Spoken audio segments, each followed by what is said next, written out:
సమాజంలో మంచి మానవత్వం తగ్గిపోతున్నాయి. చిన్నపిల్లలు కూడా వీధి రౌడీల్లా తయారవుతున్నారు. దీనికి కారణం తల్లిదండ్రులే. వారిని సరిగ్గా అదుపు చేయలేనప్పుడు, క్రమశిక్షణతో పెంచలేనప్పుడు సమాజానికి చీడపురుగుల్లా తయారవుతారు. చివరికి నేరస్తులవుతారు. ఆంధ్రప్రదేశ్లోని అన్నమయ్య జిల్లాలో జరిగిన ఘటన చూస్తే విద్యార్థులు ఎంత క్రూరంగా ఉన్నారో అర్థమవుతోంది. ఒకప్పుడు స్కూల్లో టీచర్ను చూస్తే విద్యార్థులు భయభక్తులతో ఉండేవారు. కానీ ఇప్పుడు అసలు ఆ భయమే లేదు. ఒకప్పుడు స్కూల్లో టీచర్ కొట్టినా సరే ఇంటి దగ్గర చెప్పుకునేవారు కాదు విద్యార్థులు. ఎందుకంటే టీచర్ కొట్టాడంటే ఏదో కారణం ఉండేది. అప్పట్లో టీచర్లు కూడా పిల్లలకు గట్టిగా గాయాలు కాకుండా భయపడేలా కొట్టేవారంతే. అందుకే కొట్టకముందే టీచర్ను చూస్తే భయపడేవారు పిల్లలు. ఇక ఇంట్లో చెప్పినా కూడా నువ్వు చదవకపోతే సార్ కొడతారు, కొట్టకుండా ముద్దు పెట్టుకుంటాడా అని తల్లిదండ్రులు కూడా టీచర్కే మద్దతు ఇచ్చేవారు. కానీ ఇప్పుడు పిల్లలు సరిగా చదవకుంటే ఫీజులు కడుతున్నాం కదా అని టీచర్లను నిలదీస్తూ ఉన్నారు. మా పిల్లాడికి చదివేందుకు రావడం లేదు అని అడిగే పరిస్థితి వచ్చింది. ఎందుకంటే లక్షల ఫీజులు తీసుకుంటూ ఉండడంతో మొత్తం మాదే బాధ్యత అని ప్రచారం చేసుకోవడం కూడా స్కూళ్ల యాజమాన్యాల తప్పు. ఇలా విద్యా వ్యవస్థే మారిపోయింది. తల్లిదండ్రులు పిల్లలను గాలికి వదిలేయడం కారణంగా వాళ్ళు ఏకంగా గురువులనే కొట్టే పరిస్థితికి దిగజారింది. అంతేకాదు హత్య చేసే స్థాయికి విద్యార్థులు ఎదిగిపోయారు. స్కూల్ దశలోనే వాడు ఇలా తయారయ్యాడంటే సమాజానికి చీడపురుగులా తయారవుతాడు. మొక్కలోనే ఇలాంటి చీడను తొలగించాలి. గురువును చంపిన విద్యార్థులను చూసి యావత్ దేశం ముక్కలు వేలేసుకుంటుంది. ఇది మన దేశానికి మంచిది కాదని భయపడుతున్నారు మేధావులు. అన్నమయ్య జిల్లా రాయచోటిలోని కొత్తపల్లి ఉర్దూ ఉన్నత పాఠశాలలో జరిగిన ఓ హత్య అందరినీ భయభ్రాంతులకు గురి చేస్తోంది. ఇలాంటి పిల్లలుంటారా? వారి తల్లిదండ్రులు ఎలా పెంచుతున్నారనే ప్రశ్నలు మొదలయ్యాయి. ఎజాజ్ అహ్మద్ అనే 42 ఏళ్ల టీచర్ 9వ తరగతి క్లాస్లో గొడవ పడుతున్న 2 విద్యార్థులను వారించారు. ఓ విద్యార్థిని గట్టిగా మందలించడమే కాదు, భయపట్టేందుకు ఓ చిన్న దెబ్బ వేసి కామ్గా ఉండాలని చెప్పాడు ఆయన. అయితే ఆ విద్యార్థికి ఓ కవల సోదరుడు క్లాస్లోనే ఉన్నాడు. మమ్మల్నే కొడతావా అంటూ ఇద్దరు కలిసి సైన్స్ టీచర్ ఎజాజ్ అహ్మద్ పై దారుణంగా దాడి చేశారు. ఓ విద్యార్థి చేతికి కడియం కూడా ఉంది. దీంతో మొహం మీద గట్టిగా కొట్టాడు. ఆ తర్వాత మరో విద్యార్థి కూడా జత కలవడంతో ముగ్గురు కలిసి టీచర్ను దారుణంగా కొట్టారు. ఇంతలో ఇతర టీచర్లు రావడంతో గొడవను ఆపారు. అయితే గాయాలతో ఉన్న టీచర్ను స్టాఫ్ రూమ్కు తీసుకెళ్లారు టీచర్లు. అక్కడ ఆయన ఎవరితో మాట్లాడకుండా కూర్చున్నారు. మంచినీళ్లు కూడా తాగారు. ఇతర టీచర్లు ఎజాజ్ అహ్మద్ యోగక్షేమాలు అడిగారు. అతను బాగానే ఉన్నానని కూడా చెప్పారు. కానీ విద్యార్థులే కొట్టడంతో ఆయనకు గాయాలకు తోడు అవమానంగా భావించారు. ఒక్కసారిగా కూర్చున్న కుర్చీలోనే కుప్పకూలిపోయారు. దీంతో వెంటనే టీచర్లు ఆసుపత్రికి తీసుకెళ్లారు. అక్కడ చికిత్స చేసిన డాక్టర్లు పరిస్థితి విషమంగా ఉంది, పెద్ద ఆసుపత్రికి తీసుకెళ్లాలని చెప్పారు. కుటుంబ సభ్యులు అక్కడికి తీసుకెళ్లినా కూడా ఫలితం లేకుండా పోయింది. ఆయన చనిపోయారు. అయితే కవలలోని ఓ విద్యార్థి చేతికి కడియం ఉంది. దాంతో విపరీతంగా దాడి చేయటం కారణంగా ఈ ఎజాజ్ అహ్మద్ అనే టీచర్ చనిపోయాడనే కామెంట్స్ విద్యార్థులు చేస్తున్నారు. కళ్ళజోడు పగిలిపోయింది. ఒంటిపై కూడా చాలా గాయాలున్నాయని భార్య మీడియాకు చెప్పి రోధిస్తూ ఉన్నారు. క్లాస్ రూమ్ లోనే టీచర్ను తీవ్రంగా కొట్టిన విద్యార్థులను కఠినంగా శిక్షించాలని కడప జిల్లాలోని ఉపాధ్యాయ సంఘాలు నిరసనలకు దిగాయి. అయితే పోలీసులు 3 విద్యార్థులను అదుపులోకి తీసుకుని విచారణ జరుపుతూ ఉన్నారు. చాలా సార్లు కొంతమంది విద్యార్థులపై ఫిర్యాదులు కూడా వచ్చినట్లు విమర్శలు వినిపిస్తున్నాయి. టీచర్లు మందలిస్తే కుటుంబ సభ్యులే కత్తులు పట్టుకుని దాడికి వచ్చారని టీచర్లు మీడియాకు చెబుతున్నారు. ఇటు ఆడపిల్లలను కూడా 9, 10వ తరగతి చదివే విద్యార్థులు కమెంట్ చేయటం, వేధించడం లాంటివి చేస్తూ ఉండడంతో చాలా మంది పేరెంట్స్ వారిని చదువు మానిపించడం లేదా వేరే స్కూల్కి పంపించడం చేస్తున్నారట. మరి ఇంత నీచంగా విద్యార్థులు తయారవుతుంటే తల్లిదండ్రులు ఏం చేస్తున్నారు? ఇవాళ చదువు చెప్పే గురువునే చనిపోయేలా కొట్టారు. రేపు తల్లిదండ్రులను కూడా చంపేస్తారు లేదా హంతకులవుతారు. ఇతర అమ్మాయిలను గౌరవించలేని వారు నేరస్తులుగానే మారుతారు. చదువుకునే వయసులో చదువుకోవాలి. ఇలా క్రూర మృగాల్లా మారి చదువు చెప్పే గురువు మీదే దాడి చేస్తున్నారంటే వాళ్లకు చదువు చెప్పడం దండగా. వారి కారణంగా ఇతర విద్యార్థులు కూడా చెడిపోయే ప్రమాదం ఉంది.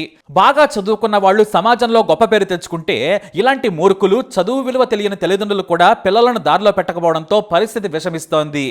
ఇప్పటికైనా తల్లిదండ్రులు తమ పిల్లలను దారిలో పెట్టుకోవాలి. పెట్టుకోలేని వారిని చదువు మానిపించి ఏదైనా పని నేర్పించడం చాలా మంచిది. లేదంటే చీడ పురుగుల్లా మారి సమాజాన్నే పాడు చేస్తారు.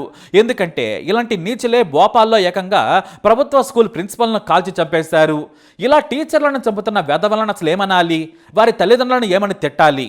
గురువు దైవంతో సమానం. తిట్టినా కాస్త కొట్టినా కూడా బాగా చదువుకోవాలి. కానీ దారుణాలకు తెగబడుతూ ఉన్నారు.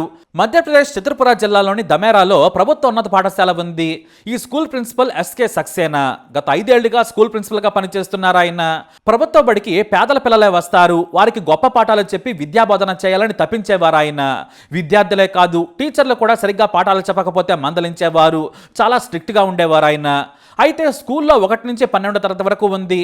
అంటే 1 నుంచి ఇంటర్ సెకండ్ ఇయర్ వరకు అన్నట్టు మొత్తం బాధ్యతలు ఆయనే చూసుకునేవారు. అయితే ఓ ఇంటర్ విద్యార్థి సరిగా పాఠాలు వినేవాడు కాదు. క్లాస్లో టీచర్లను కూడా ఎదిరించడం మొదలుపెట్టాడు. దీంతో ప్రిన్సిపల్ తన గదికి పిలిచి హెచ్చరించాడు.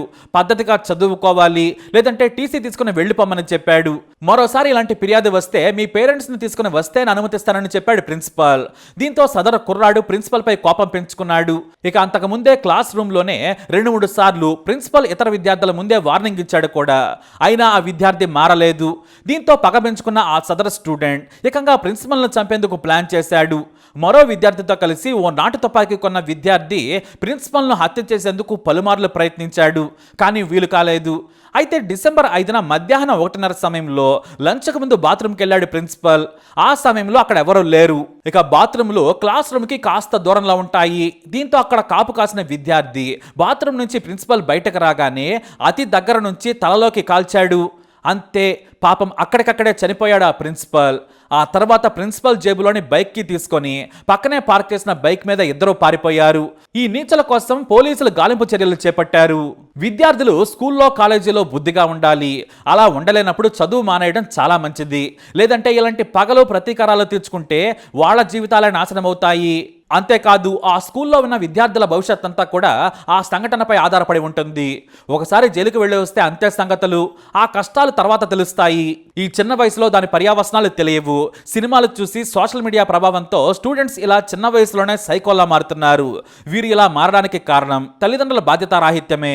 మొక్కై వంగనది మానై వంగదు. చిన్న వయసు నుంచే దారిలో పెట్టాలి. లేదంటే తర్వాత ఏడ్చేది కూడా వారే, ఆ తర్వాత మీరే. కాబట్టి పిల్లల విషయంలో తల్లిదండ్రులు చాలా జాగ్రత్తగా ఉండాలి. చిన్నప్పుడే పిల్లలు దారి తప్పారో అది వారి భవిష్యత్తుకు మీ భవిష్యత్తుకు కూడా పునాదే. అలాంటి భవిష్యత్తుని ఊహించడం కూడా చాలా దారుణం. స్కూల్లో చెప్పే ప్రతి పాఠం కూడా భవిష్యత్తుకు ఎంత అవసరం. కానీ స్కూల్లోనే ఇలాంటి తప్పులు చేస్తే వారికి అసలు భవిష్యత్తే ఉండదు. కాబట్టి ఈ విషయంలో తప్పకుండా తల్లిదండ్రులు జాగ్రత్త తీసుకోవాలి. మరి స్కూల్లో టీచర్లు కొడితే హర్ట్ అయ్యే స్టూడెంట్స్కి తల్లిదండ్రులు ఇచ్చే సలహా ఏమిటి? ప్రతి ఒక్క తల్లిదండ్రులు తప్పకుండా కామెంట్ ద్వారా తెలియజేయండి. ఈ వీడియోపై అప్డేట్స్ కోసం మై ఛానల్ ఫాలో అవ్వండి. తప్పకుండా సబ్స్క్రైబ్ చేసుకోండి. చెప్పదలుచుకోలేదు. నేనేం చేస్తాను, బండరి ఎక్కడ ఉండాలంటే కేర్ హాస్పిటల్ వెళ్ళాను. వెళ్ళింటే వాళ్ళు ఏం చేస్తారు, కేర్ హాస్పిటల్ అప్పటికే మా ఆయనకి బెడ్ మీద పండ పెట్టేసి అన్ని పెట్టేసి ఆ పల్స్ లేవు ఏం లేదు అని అడుగుతున్నాను. ఏమన్నా పల్స్ లేవు, ఏం సార్ పల్స్ లేవు అంటే ఒక్కరు పలకడం, ఒక్క హెచ్ఎం పలకడం, హెచ్ఎం అక్కడే ఉంటారు, ఇంకా 3 టీచర్లు అక్కడే ఉంటారు. ఒక్కరు రెస్పాండ్ అవ్వలేదు నాకు. ఒక ఏం అడిగినా ఏం జరిగిందంటే కూడా ఏం లేదు బాగా అయిపోతుంది, మీ ఆయన బాగుంటాడు, ఇంటికి తీసుకుపోతాను అన్నారు.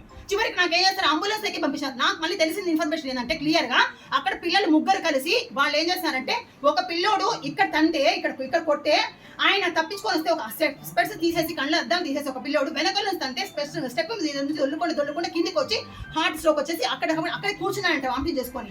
ఆ విధంగా కొట్టి ఒళ్ళంతా గాయాలు చేస్తా ఉంటే ఈ స్టాఫ్ అంతా ఏం చేస్తున్నారు? యాజ్ ఈ రోజు అప్పుడు ఏం జరిగిన టైం చెప్పేది నేను ఖచ్చితంగా 3:30 జరిగింది నా ఇది. ఎందుకంటే నాకు వచ్చిన ఫోన్ వచ్చేసి 3:45, 4 కూడా కాలేదు, అంతకు ముందే వచ్చింది. అప్పటికే వాళ్ళు హాస్పిటల్ చేర్పించాలంటే అది 3:30 జరిగి ఉండాలి, లేదా 3:30 మధ్య జరిగి ఉండాలి. వాళ్ళు ఏం చేస్తున్నారు, 3:30 ఏ టీచర్లు వెళ్ళాలి కదా స్కూల్ నుంచి, అందరూ ఉండాలి కదా. ఏ టీచర్ మీటింగ్ కూడా అంతమంది ఉండి కూడా మా ఆయనకి పిల్లలు కొడతా ఉంటే హెచ్ఎం ఏం చేస్తున్నారు, టీచర్లు ఏం చేస్తున్నారు? ఒక్క రెస్పాండ్ కాకుండా ఉంటే వాళ్ళు కావాలని వీళ్ళు మా ఆయన కొట్టించారు కదా, వాళ్ళకి ఏమైనా వ్యక్తిగత కక్ష ఉందా ఏమన్నా? లేకపోతే మా ఆయన రెగ్యులర్ స్కూల్ వస్తున్నాడు, బాగా చెప్తున్నాడు, బాగా నీట్ గా వస్తున్నాడు అనేసి అంత కడుపుంటుంది వాళ్ళు చేస్తారా? వాళ్ళు సరిగా రాలేదని పిల్లలు ప్రవోక్ చేసి పిల్లల చేత కొట్టించారన్న. దీని వెనక ఎవరో హస్తం ఉంది, నాకైతే అనుమానంగా ఉంది. అందరూ కొత్తపల్లి అని చెప్తున్నారు. కొత్తపల్లిలో ఒక వ్యక్తి కనిపించాడు నాకు. అతనికి వేరే వాళ్ళకి చాలా సంబంధాలు ఉన్నాయి. అతను ఎలా నాకు వేరే అనిపిస్తుంది, నాకు డౌట్ వస్తుంది. టీచర్లందరూ అతన్ని కలిపి చెప్పేసి టీచర్లందరూ మా ఆయన కొట్టించారా లేదా వాడు కొట్టించారా పిల్లలతో ఎవరు కొట్టించారా ఇది బయట తేరాలి ఖచ్చితంగా.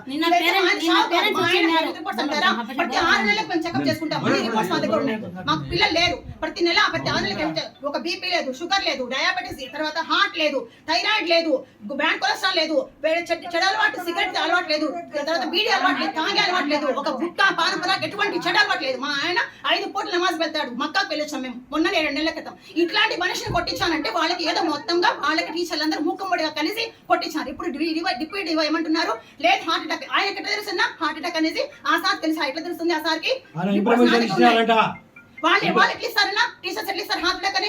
అక్కడ ఇంత ఇన్సిడెంట్ జరిగింది, ఊరోళ్ళందరూ చూస్తున్నారు, పక్కన బయట వాళ్ళు ఎవరు బంకోలు చూస్తున్నారు, మిడ్ డే మీల్స్ వాళ్ళు చూస్తున్నారు. 3 days నుంచి ఈ ఇష్యూ జరుగుతా అంటే ఒక్కరికన్నా మాకు ఇంట్లో అన్నా చెప్పాలా, లేదా ఆయనకన్నా చెప్పాలా, లేదా సెలవున్నా పెట్టుకోమని చెప్పాలా? యాజ్ హెచ్ఎం గా నువ్వు రెస్పాన్సిబిలిటీ తీసుకోకుండా ఇంత చేసి మా ఆయన చంపేసి ఇప్పుడు వచ్చి మాట్లాడుతూ ఇప్పటి వరకు వచ్చి చూడలేదు వాళ్ళ స్కూల్ నుంచి ఒక్కరు కూడా చూడకుండా మా ఆయన తోస్తారా హార్ట్ అటాక్ అని?